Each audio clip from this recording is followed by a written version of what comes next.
Malgré les efforts considérables déployés en faveur de la stabilisation de l'Afrique, plusieurs pays du continent continuent d'être confrontés à de nombreux problèmes d'insécurité.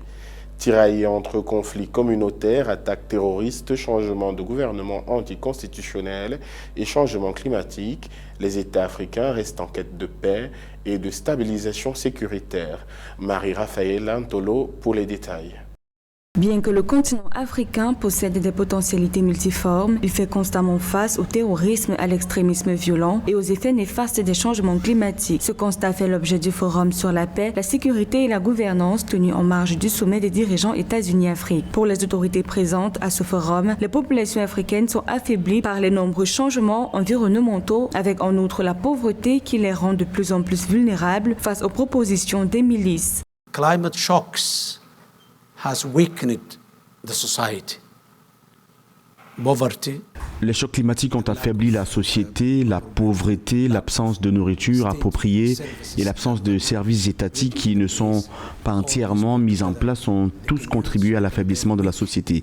Ceci a rendu les citoyens plus disposés à accepter et à obéir aux mauvaises actions des terrorismes. Les groupes terroristes sont nombreux et certains d'entre eux ont été formés en raison de ces situations créées par les chocs environnementaux qui ne cessent de se reproduire en Somalie. The environmental shocks that were repeatedly taking place in Somalia in recent years.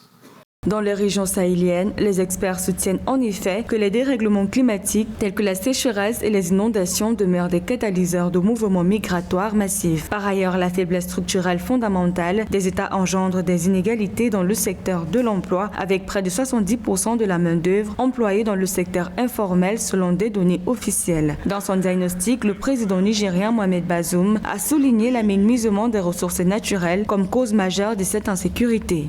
La violence dans le Sahel, elle procède de la combinaison d'un certain nombre de facteurs à caractère structurel, d'autres contingents. C'est une zone qui est parmi les zones du monde la plus impactée par le phénomène du changement climatique, qui a remis en cause un certain mode de vie qui avait cours, plus précisément le mode de vie pastoral.